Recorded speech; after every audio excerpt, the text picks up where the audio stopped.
Assalamualaikum warahmatullahi wabarakatuh. Perkenalkan, nama saya Dewi Safitri, NIM 2020 1036 0311 399, angkatan tahun 2020 dari Prodi Hubungan Internasional. Pada kesempatan kali ini, saya akan melakukan review materi kedua dari mata kuliah Politik dan Pemerintahan Pasifik atau Pasifik Selatan dengan tema karakteristik geografis dan juga demografis yang dimiliki oleh kawasan Pasifik Selatan. Secara garis besar, kawasan Pasifik Selatan ini dibagi menjadi 3 kawasan kebudayaan. Yang pertama yaitu Melanesia, yang kedua yaitu Polinesia, dan yang ketiga yaitu Mikronesia. Penggunaan kata kawasan budaya ini digunakan oleh para ahli antropologi untuk mendeskripsikan sebuah kawasan yang dimana di kawasan tersebut penduduknya memiliki karakteristik yang serupa atau sama. Dan secara geografis, kawasan Pasifik ini dibagi menjadi 3 kepulauan. Yang pertama yaitu kontinental, yang kedua yaitu high island, dan yang ketiga yaitu low island. Dan secara demografis, kawasan ini dipengaruhi oleh 3 hal. Yang pertama yaitu kepercayaan yang diyakini oleh para masyarakat yang bermukim di kawasan Melanesia, yang dimana keyakinan tersebut dikenal dengan achieve status. Achieve status sendiri merupakan sebuah keyakinan yang dianut oleh para masyarakat yang bermukim Melanesia. Apabila seseorang yang bermukim di kawasan Melanesia ini ingin mendapatkan sebuah kedudukan, baik di pemerintahan maupun di politik, maka orang tersebut harus berusaha untuk mendapatkan kedudukan tersebut dengan menggunakan keahlian serta skill yang dimilikinya.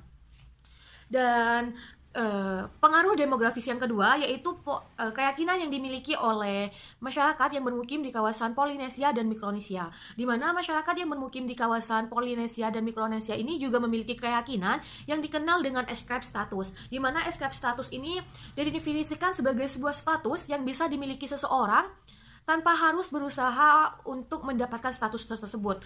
Contohnya yaitu status kebangsawanan.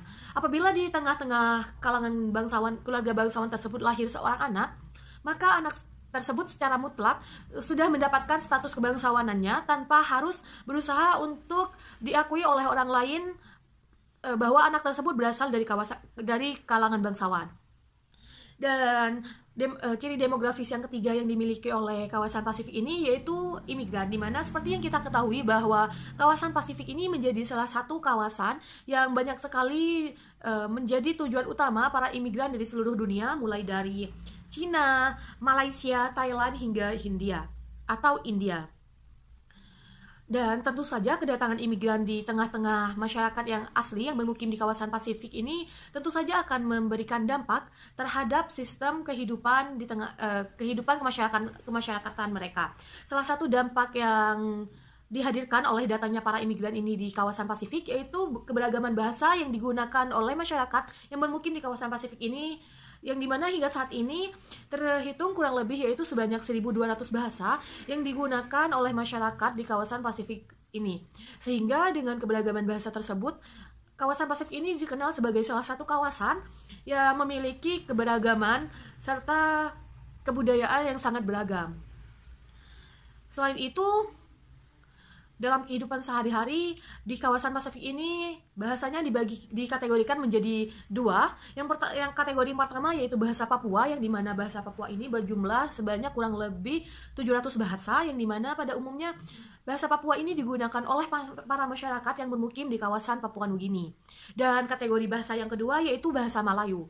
Bahasa Melayu ini pada umumnya digunakan oleh para masyarakat yang bermukim di luar kawasan Papua.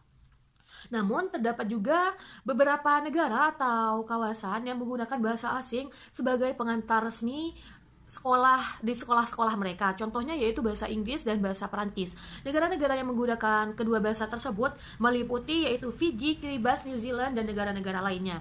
Namun bagi kawasan atau negara-negara yang pernah dijajah oleh kaum Prancis, maka secara mutlak negara tersebut harus menggunakan bahasa Prancis sebagai bahasa pengantar sekolah mereka dan menggunakan bahasa Prancis sebagai bahasa ibu atau bahasa nasionalisme yang harus mereka gunakan sehari-hari.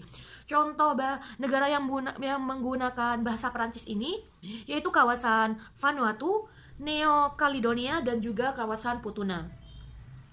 Selanjutnya saya akan menjelaskan tentang ketiga kawasan kebudayaan yang sempat saya singgung di depan. Yang pertama yaitu Melanesia. Melanesia ini terdiri dari 2 kata, yaitu Mela yang berarti hitam, Dan yang kedua yaitu Nesos atau Nesos yang berarti kepulauan. Sehingga kata Melanesia ini dideskripsikan sebagai sebuah kepulauan yang dimana masyarakat yang tinggal di kepulauan tersebut memiliki kulit berwarna hitam atau gelap. Dan di Melanesia ini terdapat dua jenis kebudayaan. Yang pertama yaitu Melanesian Way, yang dimana Melanesian Way ini merupakan sebuah keyakinan yang dianut oleh para masyarakat yang tinggal di kawasan Melanesia ini, di mana mereka sangat menjunjung tinggi hierarki, sehingga mereka diwajibkan atau diharuskan untuk menghormati seseorang yang memiliki umur lebih tua dibandingkan dengan mereka. Dan jenis kebudayaan yang kedua yaitu nilai budaya Eropa. Nilai budaya Eropa ini mulai dikenal oleh masyarakat yang bermukim di kawasan Melanesia ini pada abad ke-16, yang dimana nilai budaya Eropa ini dibawa oleh para penjajah dari bangsa Eropa yang pertama kali menduduki atau menjajah kawasan Oseania. Dan dengan mulai diperkenalkan dan dikenalnya nilai kebudayaan Eropa ini, yang dimana nilai budaya Eropa ini sangat kental kaitannya dengan sistem kekristianian, sehingga pada saat nilai budaya Eropa ini mulai menyebar di kawasan Melanesia, maka banyak sekali masyarakat yang mulai meninggalkan nilai kebudayaan mereka yang asli yaitu Melanesian Way dan berpindah ke nilai kebudayaan yang baru yaitu nilai budaya Eropa. Kawasan Melanesia ini juga dikenal sebagai salah satu kawasan yang memiliki sumber daya alam yang sangat baik atau cukup banyak, yaitu pada sektor pertambangan, yang dimana sektor pertambangan ini menjadi salah satu penyumbang GDP terbesar bagi kawasan Melanesia. Dan kawasan pertambangan ini terdapat di kawasan Papua Nugini, yang dimana kawasan pertambangan yang terdapat di Papua Nugini ini dikelola oleh dua perusahaan besar. Yang pertama yaitu Bougainville Copper dan yang kedua yaitu perusahaan Okitedi. Namun di samping besarnya potensi sumber daya alam yang dimiliki oleh masyarakat yang bermukim di kepulauan Melanesia ini, di sisi lain juga timbul sebuah konflik yang pada umumnya konflik ini dikenal dengan konflik Bougainville. Konflik Bougainville ini tercipta karena adanya ketimpangan pembagian dari hasil atau pemanfaatan dari sumber daya alam yang berada di kawasan Melanesia ini, di mana masyarakat atau pemerintah yang bermukim di kawasan Melanesia ini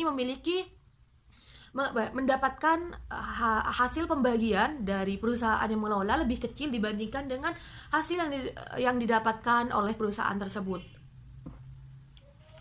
Selain itu, di kawasan Melanesia ini juga terdapat beberapa isu politik. Yang pertama yaitu kudeta Fiji, yang kedua yaitu ketidakstabilan politik di kawasan Pulau Solomon, yang ketiga yaitu pergolakan politik di Vanuatu, serta pemberontakan di Caledonia. Sehingga dengan banyaknya konflik ini, maka kawasan Melanesia ini dikenal oleh kawasan-kawasan lain sebagai salah satu kawasan yang rentan sekali terhadap terjadinya konflik. Yang kawasan kebudayaan yang kedua yaitu Polinesia. Polinesia ini terdiri juga dari dua kata. Yang pertama yaitu poli, yang berarti banyak, dan juga nesos atau neso yang berarti kepulauan. Sehingga pada awalnya Polinesia ini dideskripsikan oleh salah satu penulis dari Perancis yang mendeskripsikan kawasan Polinesia ini sebagai sebuah gugusan kepulauan yang berada di kawasan Pasifik. Namun di tahun 1831 ada salah satu penulis yang bernama D'Urville, di mana D'Urville ini mengusulkan untuk mengganti makna dari kata Polinesia tersebut, di mana D'Urville ini memaknai kata Polinesia ini sebagai sebuah segitiga yang membentang di sebelah timur Melanesia dan Mikronesia, yang dimana segitiga tersebut meliputi kawasan Hawaii, New Zealand, dan juga Kepulauan Pasca. Serta tipe-tipe masyarakat yang bermukim di kawasan Melanesia ini dikenal dengan tipe masyarakat yang homogen atau masyarakat yang beragam, mulai dari bahasa serta budaya yang berada di kawasan ini dikenal sangat cukup beragam. Dan selain itu, Polinesia ini juga memiliki kebudayaan yang dimana dibagi menjadi dua. Yang pertama yaitu kebudayaan Polinesia Timur, di mana kebudayaan yang berlaku di kawasan Polinesia Timur ini disesuaikan dengan bentuk-bentuk pulau kecil yang berada di kawasan tersebut. Yang kedua yaitu kebudayaan Polinesia Barat, di mana di kawasan kebudayaan yang terdapat di Polinesia Barat ini dicirikan dengan tingginya populasi kehidupan yang dimiliki oleh masyarakat yang bermukim di kawasan tersebut. Selain itu, di kawasan Polinesia Barat ini juga terdapat tradisi peradilan moneter, dan dengan adanya tradisi peradilan moneter ini menghasilkan sebuah lembaga peradilan pernikahan yang cukup kuat. Selain itu, dibandingkan dengan kawasan Polinesia Timur, kawasan Polinesia Barat ini jauh lebih mengalami kemajuan atau perkembangan ekonomi yang lebih baik dibandingkan dengan kawasan yang lain. Sedangkan untuk kok dalam konteks ekonomis dan sosial kultur, kawasan Polinesia ini dikenal sebagai salah satu kawasan yang maju di dalam ranah ekonomi dibandingkan dengan kawasan yang lain. Karena jauh sebelum datangnya masa kolonialisme, para masyarakat yang bermukim di kawasan Polinesia ini sudah berhasil mengelola hasil tambang mereka yang berupa biji besi, sehingga dengan keberhasilan tersebut tentu saja sangat dapat membantu sistem perekonomian di kawasan tersebut. Selain itu, selain dari pertambangan, kawasan Polinesia ini juga memiliki kepulauan yang dikenal dengan Pulau Hawaii, yang dimana seperti yang kita tahu bahwa Kepulauan Hawaii ini merupakan salah satu destinasi